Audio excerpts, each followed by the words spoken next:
All right, so we are picking back up in our study of the book of 2 Samuel. Last time that we were able to study this book, we were looking at 2 Samuel chapter 3 and basically looking at the aftermath of Joab, who continued to hold a grudge, continued to hold hatred toward Abner because Abner had killed his brother. And we saw the end result of that, basically that even though Abner and David had made peace, they've reconciled the issue, Joab instead goes after Abner without David's knowledge, and he goes and further kills Abner by striking him under the fifth rib. Now, some again might have thought that, at least at that time, that immediate time, Joab is the head of David's army. He's right underneath David. Joab is, as we've seen on another occasion, Joab is the nephew of David. And some might have thought that, David had a hand in this. David was the one that ordered Joab to go after and kill Abner, even though they had already made peace. Well, again, we know that that's not true. David, of course, and the writer was very clear about that, 2 Samuel 3, verse 26. David did not know the ending phrase there in regard to what Joab was doing. David did not know. And David likewise declared his innocence in verse 28. David and his kingdom are guiltless before the Lord forever from the blood of Abner the son of Ner. Now, David pronounced as we'll see going forward, now there are going to be some repercussions for Joab moving forward for what he did. But David recognized, though, that this was a time of mourning. Even though Abner had been an enemy to David while Saul had been king, Abner, at least at this point, went down and was still remembered as a great prince, a great follower, a great loyal man to King Saul. And David, as we noted, gave him proper respect. Now, we noted in 2 Samuel 3, verse 35, that we saw David's continued, not certainly his lamentation, but the idea is not that he's putting on a show, but the seriousness of it. Again, when all the people came to cause David to eat meat while it was yet day, David swears, saying, "So God do to me, and more also, if I taste bread or aught else, till the sun be down." Now, generally, this is the case for a lot of people, that whenever they are sad or greatly disappointed, it's hard to motivate themselves to eat. People that struggle with anorexia, that's a common linkage between anorexia and depression or sadness. And that's not to say that that's what David is, but you do get the idea that if David is not willing to eat bread, if he's not willing to sit down and have a meal, say like Nabal did in 1 Samuel 25, it shows that David is truly sorrowful for what has happened. Now, the people noticed this, right? Verse 36, all the people took notice of it, and it pleased them, as whatsoever the king did pleased all the people. And then verse 37, for all the people and all Israel understood that day that it was not of the king to slay Abner the son of Ner. Now, this is very important that the author notes this that the author notes this. The people could have very well turned on David for what has happened if they just went along with the idea that Joab was working with David to kill Abner. It could have been very easy for the people to go along with that, but David's actions are important not just to show, obviously, his own personal remorse, but it's also a demonstration to the people of Israel. Now, note here, verse 37, that the reference, all Israel, the emphasis there is the territory, basically, that was under Abner's control. Right? Remember that David is in control of Judah, basically the southern part, but the rest of the tribes of Israel, up until Abner and David had made peace were under Abner and Ishbosheth. And that's why it's important, why the author notes that all the people, all Israel, understood that day that it was not of the king to slay Abner, the son of Ner. So Israel will be loyal to David. A very important point brought out there. And that's a very good point for us. I think we've probably made this point of application before. But again, how do we respond to people that are suffering in life, especially people that for whatever reason, we don't get along with? For most people, whenever they see others suffer that they don't get along with, it's something that they enjoy. They relish it. They love to watch it. Now, in some cases, if you think about sports, for me, I've never liked the Los Angeles Dodgers. And I did enjoy watching them get beat last night, but I wouldn't enjoy watching their players, suffer a very gruesome injury. I don't think anybody in clear thought would really enjoy that. And that just brings out the point that you think about the impact you can have by how you respond to the hurting of your enemy. You think about Stephen, obviously when he was being put to death for just preaching the gospel. We noted that. You think about how Paul would later respond to people that persecuted him, thinking about the example of Stephen, the kindness showed. Likewise, the kindness that David has shown to Abner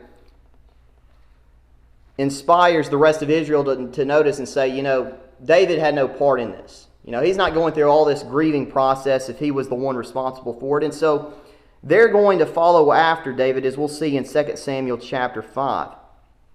Now in verses 38 and 39, the king said unto his servants, Do you not know that there is a prince and a great man fallen this day in Israel? Again, a reference to Abner, remembering him not as a great adversary, but basically for the good things that he had done for Israel. Now notice verse 39. David says, I am this day weak, though anointed king, and these men, the sons of Zeruiah, be too hard for me. The Lord shall reward the doer of evil according to his wickedness. Now notice a couple things about this verse. First of all, you know that David says that even though he is king, that this day he is weak.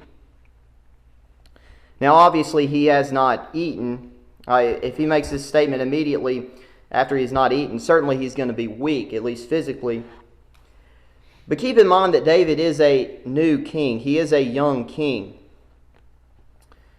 To a certain degree, it may not have been in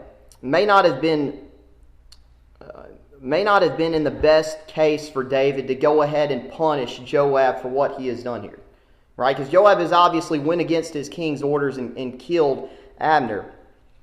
He has shed innocent blood, and there is the decision there, right? Does David go ahead and take Joab's life? Or does David go ahead and have Joab killed, his own nephew? When you think about it, you think about how David responded to the Amalekite servant that announced that he had killed Saul back in 2 Samuel chapter 1. Well, David had that man killed because he put his hand against the Lord's anointed. We'll see in the next chapter that David's going to respond in a similar fashion.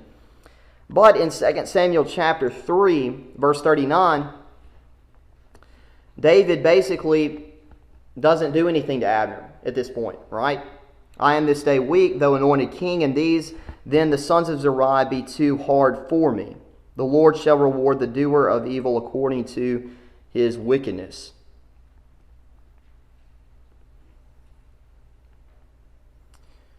Now you can also take into consideration here, Joab's the head of the army.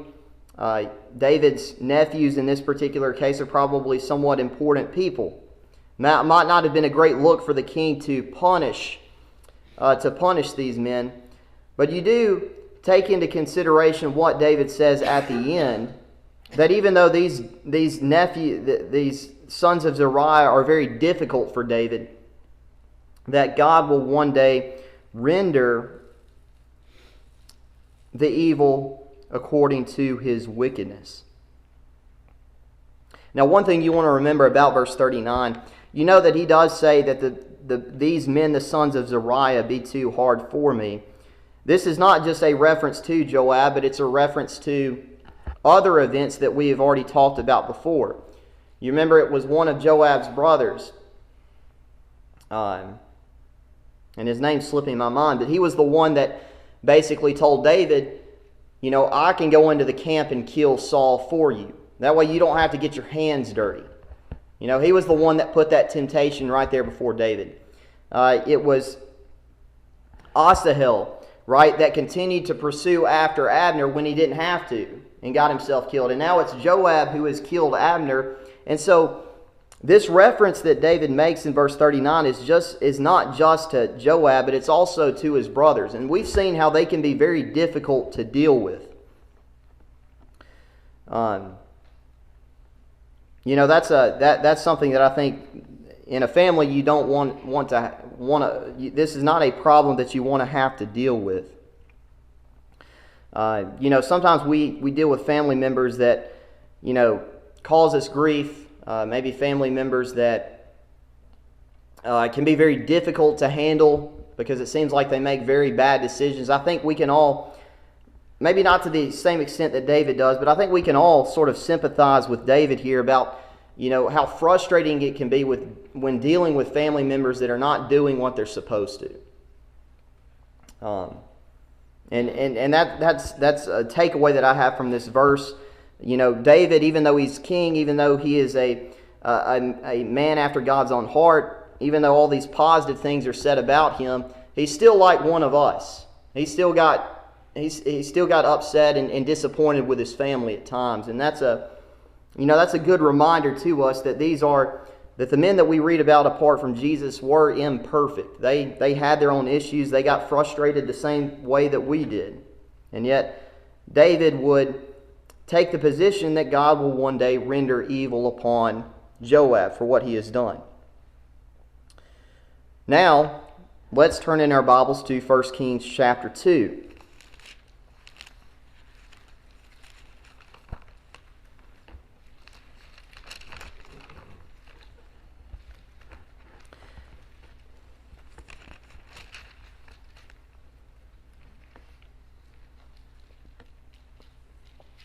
Now, it took a while for this evil to be rendered back to Joab, but notice in 1 Kings chapter 2, at the very beginning of the chapter, David's basically on his deathbed.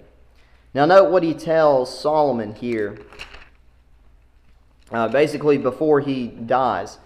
1 Kings chapter 2, verse 5, Moreover, thou knowest also what Joab the son of Zeruiah did to me, and what he did to the two captains of the host of Israel, unto Abner the son of Ner, and unto Amasa the son of Jether, whom he slew and shed the blood of war in peace, and put the blood of war upon his girdle that was about his loins, and in his shoes that were on his feet.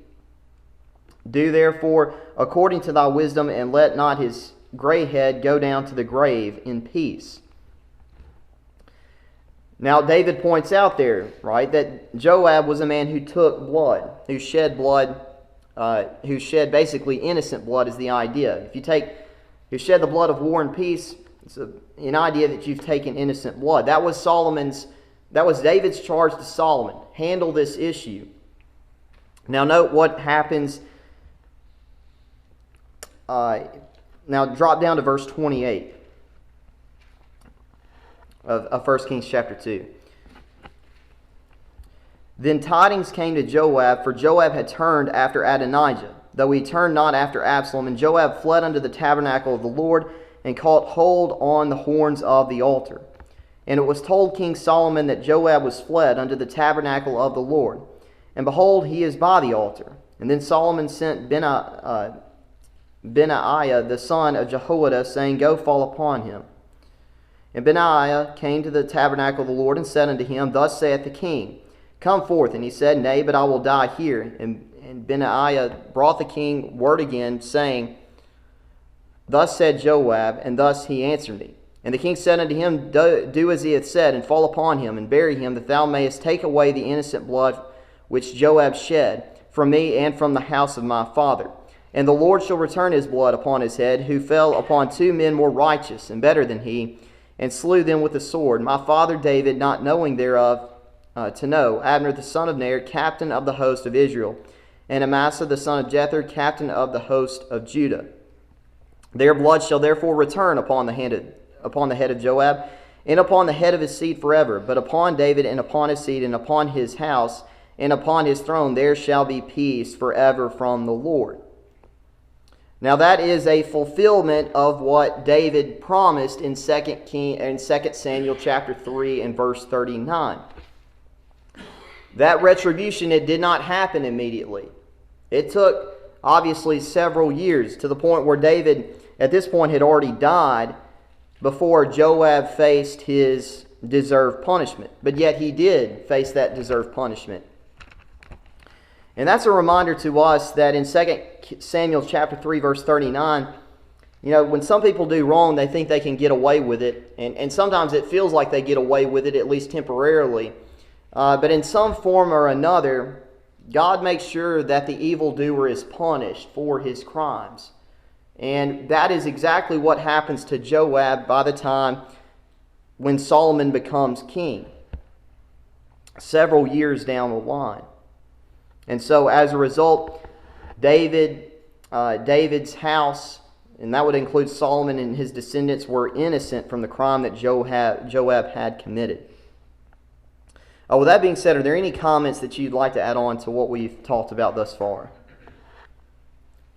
Verse 36 is interesting. The text says that whatever the king did pleased all the people.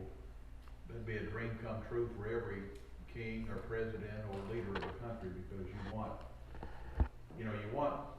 if you're the leader, you want peace under your subjects, and you would want people to accept your decisions. And David, that says a lot about his character as a king and his leadership, even at a young age. And again, it's something that every leader probably would want to cherish, but most don't have. Well, yeah, and that's the important point, that, why is it that the people were pleased with what the king did? Well, it went back to how David handled the death of Abner. So David did not take the position of king assuming that the people should agree with everything that he did. It's almost the idea that David felt that and what David did is that he earned the people's favor. And that's a good position for any leader. It's a good position even within the eldership within a church. Elders are not always people pleasers, but at the same time, it's always great when an eldership can work and earn the trust of those that they watch over. It's a very good principle for any type of leader to have. Now, in 2 Samuel chapter 4, and we'll have to wrap some of this chapter up next week, but in 2 Samuel chapter 4, we're going to see basically the final step necessary for David to becoming king over all of Israel. And this deals with the fate of Saul's son Ishbosheth.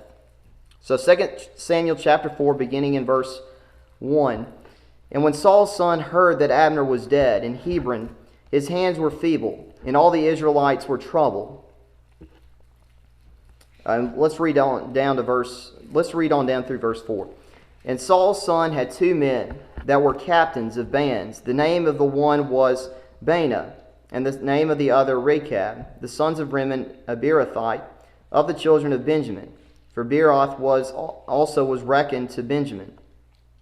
And the Beerothites fled to Gideam, and were sojourners there until this day. And Jonathan, Saul's son, had a son that was lame of his feet. He was 5 years old when the tidings came of Saul and Jonathan out of Jezreel, and his nurse took him up and fled. And it came to pass as she made haste to flee that he fell and became lame, and his name was Mephibosheth.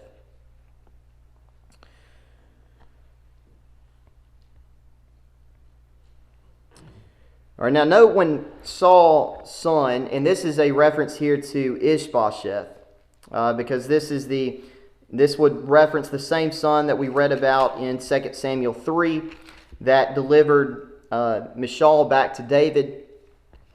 This would be a reference to Ishbosheth. At least in the King James, it just says, and when Saul's son. There may be other translations that actually have Ishbosheth there. But notice that when he hears that Abner is dead in Hebron, it says that his hands were feeble. Now you might think that this is actually a good thing for Ishbosheth, because we read about in 2 Samuel 3 that Ishbosheth and Abner had a falling out. And that, Abner had positioned himself to be the most powerful within Saul's household. And so you might think that when Ishbosheth hears this news, that this is actually a time for rejoicing. But the problem is, and I think Brother George noted this a few weeks ago, but Abner, of course, was the king of the army. He had the loyalty of the military behind him. Ishbosheth didn't. And so Ishbosheth is obviously not very well protected. And for that reason, as the text notes, his hands were feeble. So obviously he's feeble perhaps from the news that Abner has died. But he's also probably feeble in the sense that there's really nothing that Ishbosheth could do about this, because he did not have the loyalty of the military that was under Abner. And so he has great reason to be worried about what has now happened. Notice also that all the Israelites were troubled. Now we note, of course, that this specific incident could have happened before the events of verse 36, which was a general summation, at least under David's reign, that the people were pleased with what David did. Now that might have been over the course of the years that David was king for the most part, but at least in the immediate sense, all the Israelites were troubled. Their leader had died. Now some of you, I know, that are in here are old enough to remember this, but when you think about a leader dying, at least for some in here, because I know that you would be able to remember this, but you think about how the feelings that you had, or maybe if you can remember the feelings that your parents had whenever you watched when President John F. Kennedy was assassinated on live television. And whether you agreed with his political ideas or not, it is a very sobering thought. It is a very sobering reality to recognize that the leader, at least, and obviously president's different than a king, but at least the face of your country has just died. That's not a very easy feeling. That's not a very comforting thought to recognize. And for the perspective of the Israelites here, they might have recognized, that Abner's the one pulling all the strings, or he's the one that's really in control of Israel. And so, naturally, with their leader dying, there is a lot of reason to be troubled by this. Now, we also could take into consideration here that if this is an immediate reaction, it could very well be the case that some of these Israelites, along with Ishbosheth, may not have realized that Abner and David had made peace. Now keep in mind here in 2 Samuel 3 that how this peace was made. That Abner had went to the tribes of Benjamin, got their support, and he went to David and basically said, Benjamin and the rest of Israel are going to follow after you, David. All right, that's basically how it happened. David agreed to that. And then Abner, after that meeting with David, said that he was going through the rest of Israel to get them to go support you. Right? If you read through 2 Samuel 3, that's exactly what Abner was trying to do before Joab killed him. He was going throughout all Israel to let Israel know about the news and to get Israel to support David. Well, we know, of course, that Abner didn't necessarily fulfill that goal because Joab killed him. And so it's very well possible that Ishbosheth and the Israelites, especially that were around him, did not realize what had happened between Abner and David. And that's a very unfortunate circumstance for them. and it gets more unfortunate as we see moving forward. Again, verse 2, Saul's son had two men that were captains of bands. The name of the one was Baanah, and the name of the other was Rechab, the sons of Rimmon, a Beerothite, of the children of Benjamin. For Beeroth also was reckoned to Benjamin. And again, verse 3, the Beerothites fled to Gittaim, and were sojourners there unto this day. Now that the strong man has died in Saul's house, Ishbosheth is not that powerful. It leads to a power struggle within the house of Saul. And these two men, Baanah and Rechab, are basically going to take advantage of this, at least in part, to remove Ishbosheth from power. Now the note here given about Beeroth and the Beerothites, that is a note that that's a historical note for us as we read this book. If you go to Nehemiah chapter 11, verse 33, Nehemiah explains and lists that the city of Beeroth and the Beerothites were associated with the tribe of Benjamin once the Israelites returned from captivity. But that's a note that's tied in with it. Now, in verse 4, we're actually given this interesting description about what happens to Saul's grandson, Mephibosheth, a man that was lame on his feet because of what had happened at the death of Saul. Now, verse 4, it says that when he was 5 years old, when the tidings came of Saul and Jonathan out of Jezreel, that is a reference there to the death of Saul, back in 1 Samuel 31, the death of Saul and Jonathan. That his nurse fled. It came to pass as she made haste to flee that he fell and became lame. And his name was Mephibosheth. Now Mephibosheth becomes, we'll see him again moving forward, because it's another bright spot in the kingship of David because of how he treats Mephibosheth later on. Now note that let's go ahead and note verse 5. Let's go ahead and read through verses 5 through 8. The sons of Rimmon the Beerothite, the two men we read about in verse 2, Rechab and Baanah, went and came about the heat of the day to the house of Ishbosheth, who lay on a bed at noon. And they came there into the midst of the house as though they would have fetched wheat, and they smote him under the fifth rib. And Rechab and Baanah his brother escaped.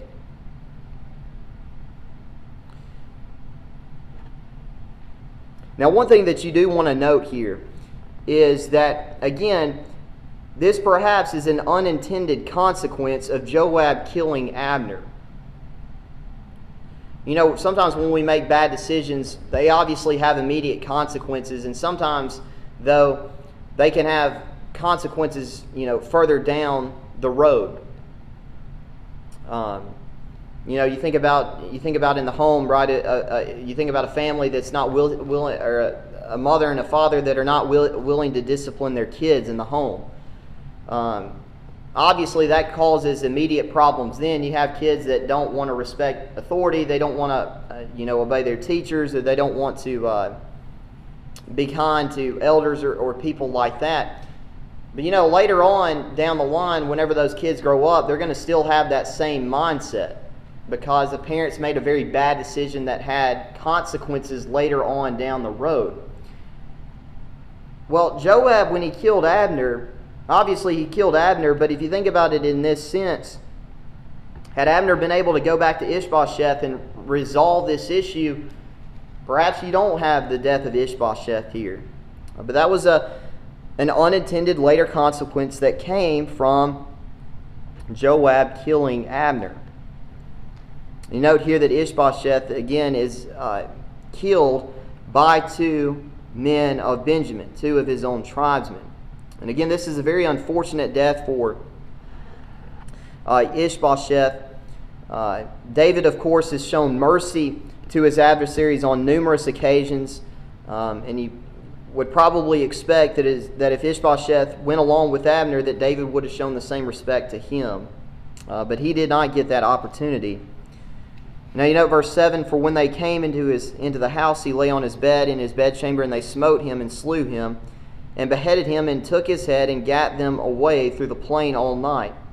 And they brought the head of Ishbosheth unto David to Hebron, and said to the king, Behold the head of Ishbosheth, the son of Saul thine enemy, which sought thy life, and the Lord hath avenged my lord the king this day of Saul and of his seed. We'll go ahead and stop here because we're going to, this part's connected with the end of chapter 4. But are there any thoughts or comments on what we've talked about thus far through 2 Samuel chapter 4? See, all sowing and reaping, or what goes around comes around, is generally as you treat others, eventually you'll be treated. That's right. Right. This is a case of where bad intentions lead to bad results. We're going to talk about the opposite of that this morning in our lesson. That's a good stopping point. We'll pick up in 2 Samuel chapter 4, verse 9 next week. But again, thank you for your time and thank you for your attention this morning.